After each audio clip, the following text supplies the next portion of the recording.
talk to you about the 5 types of hunger triggers. This is information that I learned when I took the 2B Mindset certification course. It's not information that's in the 2B Mindset course that you guys have or the Ultimate Portion Fix. This was a certification course that I took, and when I learned this, it was so eye-opening to me of like things that I was doing that my brain was like telling me to do that I didn't even know was even happening. And so when I learned this stuff, it was like I just gained so much more control over myself and over my emotions and over like when I was eating and didn't need to be eating. Just like gaining so much more power. So the first one is physical hunger. And this is when we get so hungry that our stomach starts to growl. And when it starts to growl, we tell ourselves that we're starving. And when we say we're starving, it creates an urgency in our brain. And our brain's like, you have to eat right now or you're going to die. That's kind of what it feels like. And so you start like reaching for things, grabbing things that are close and quick and fast, and they're usually not the healthiest.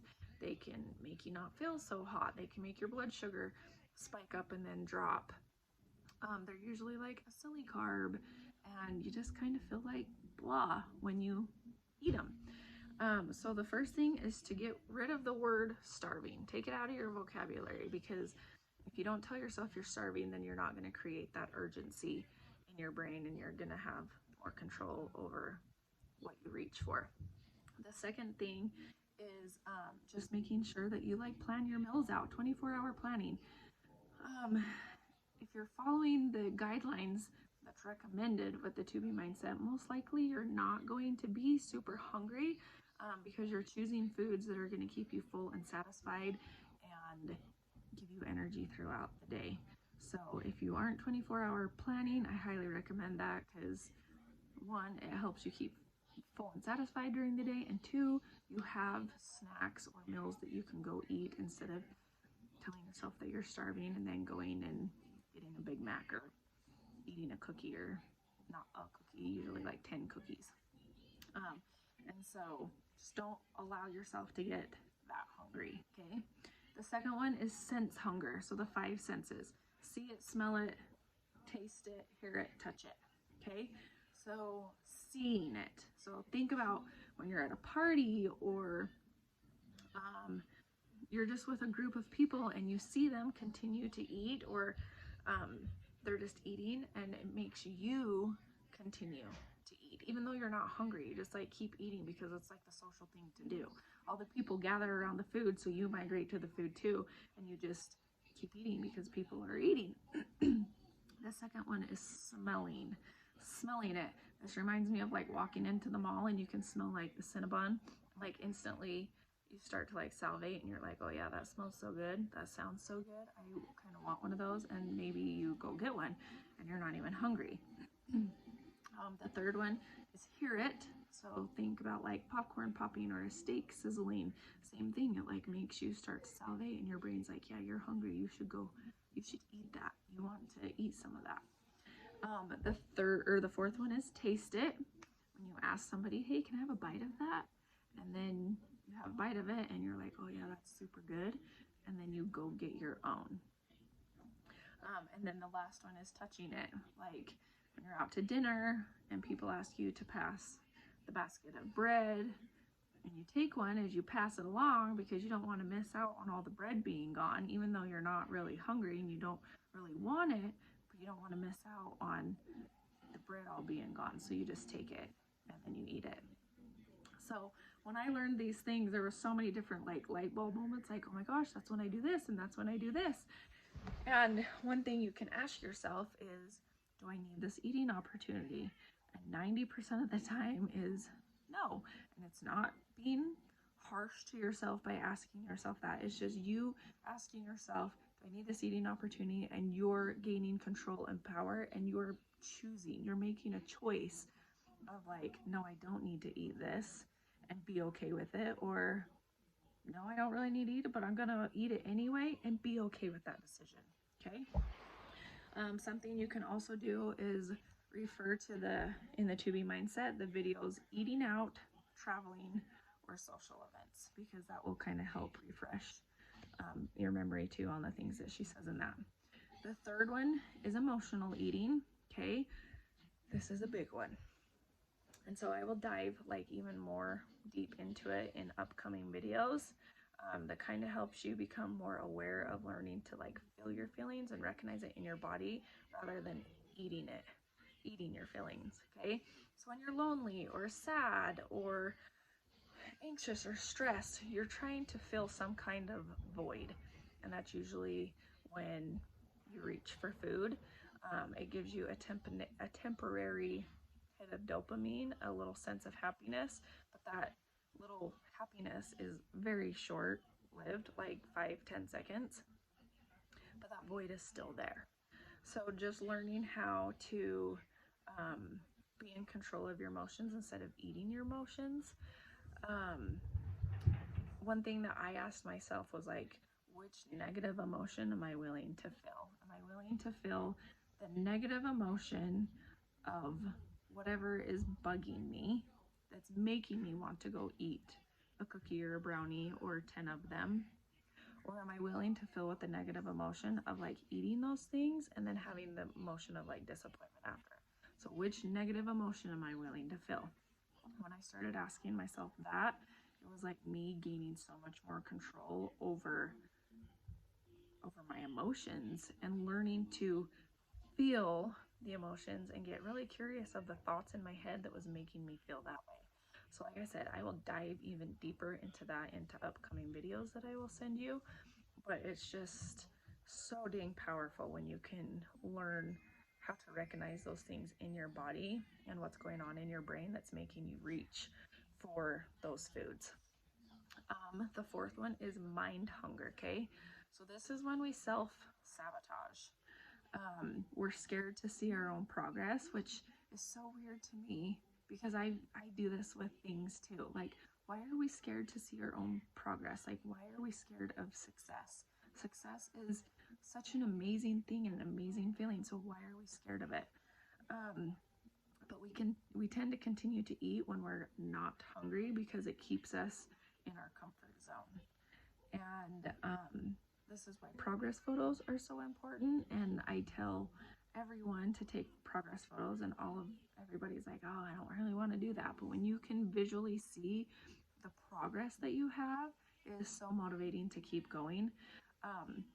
Another thing is when you start losing weight and your clothes like don't fit you anymore, don't keep wearing them. Go buy new clothes, because if you continue to wear the clothes that used to fit but they're still big on you, you can easily sneak the weight back up to fit into those clothes. Another thing is when you're eating like a dessert or something and you have a negative thought of like, oh my gosh, I shouldn't be eating this, or if you have the thought of like, oh, I already ate one cookie, I ruined my day, I might as well just start again tomorrow, and you have like 10 more cookies. If you have that thought, if you catch yourself thinking that way, just stop eating whatever you're eating, put the fork down, walk away from it, because when you have that negative thought, it makes you feel like crap and that you can't do anything, and it leads you to taking action of like just continuing to eat on the things that you really don't want to be eating, and it's just this negative spiral effect that just goes down and down and down. So it tends to lead of like, I can't stick with anything, this diet doesn't work, and this isn't a diet. Okay, this is a lifestyle change. Diets are temporary, so if you're catching yourself thinking any diet mentality, just stop eating, take a step back, go drink some water, reset, and walk away from it, because you don't want to spiral away. You haven't ruined your day if you have a cookie or a brownie or whatever it is that you're eating. You just pick up right back up at the next meal. Okay, gain your control back. The last one is sleep deprived. Actually, one more thing on the mind hunger, tracking your food. So many people tell me, oh, I don't have time to track my food. If you have time to send a text message or scroll Instagram or scroll Facebook or send a Marco Polo, then you have time to track your food. It takes like 2 minutes out of your day to track your food. And if you're not tracking your food, then you aren't allowing yourself to understand how your body works and what foods work for your body. And you can't make adjustments, okay? Because I promise with this program, it literally becomes a game of like, oh, I wonder what I can eat today and still lose weight. And you realize you can enjoy those sweets. And oh my gosh, I need to sneeze. Sorry. It teaches you that you can enjoy food and still lose weight, okay? I lost 50 pounds without restricting myself, and I was able to get to a lower goal weight than I ever have before, because once I hit my original goal weight, I felt so good and didn't feel deprived in any way. I was like, I can keep going, and I did. So just trust the process, and if you have any kind of struggles, please reach out to your coach. Hopefully that's me, but I know there's other people that are watching this video that I'm not their coach. But reach out to your coach and ask for help, because if they don't know you're struggling, then they cannot help you. So the last thing is sleep deprived. This made me giggle and made so much sense for women and especially moms, okay? So not having good quality of sleep, you need to get 6 to 8 hours of sleep during the night. When you are not getting that, your leptin hormone, that is the hormone that tells you that you are full, decreases. And your ghrelin hormone, that is the hormone that tells you that you're hungry, increases, okay? So when you're tired, your body is naturally looking for an energy source. And we're usually going towards all the carbs, okay? That's going to give us energy, but it's not gonna be long-lasting energy. It's gonna make your blood sugar go up and then spike, and then the cycle starts all over again, okay? And so there's been so many nights that I haven't got much sleep, and in the mornings I have to mentally prepare, today's gonna be a long day, I'm gonna be tired, and I need to be really aware of the foods that I am reaching for, and I need to make sure that I'm eating those fruits and veggies that are gonna fill me up and keep me satisfied, but give me the energy that's level throughout the day instead of going up and down, up and down, up and down, okay? When we get super tired, we just start making impulse decisions, and it cannot be, it's not always a good day when that happens. So drink lots of water. Water gives you energy. Track how many hours of sleep you get at night, because like I said, this is a huge thing when it comes to weight loss. I was like I said, this opened so many mind-blowing moments for me, and it just gave me so much power. But I hope this helps you, and if you need help with anything, please reach out to me. I'm more than willing to do one-on-ones with you and talk you through just trying to figure out what is going on. Anyway, I hope this information was helpful for you, and if you have any questions, please let me know. But I hope you have an amazing day.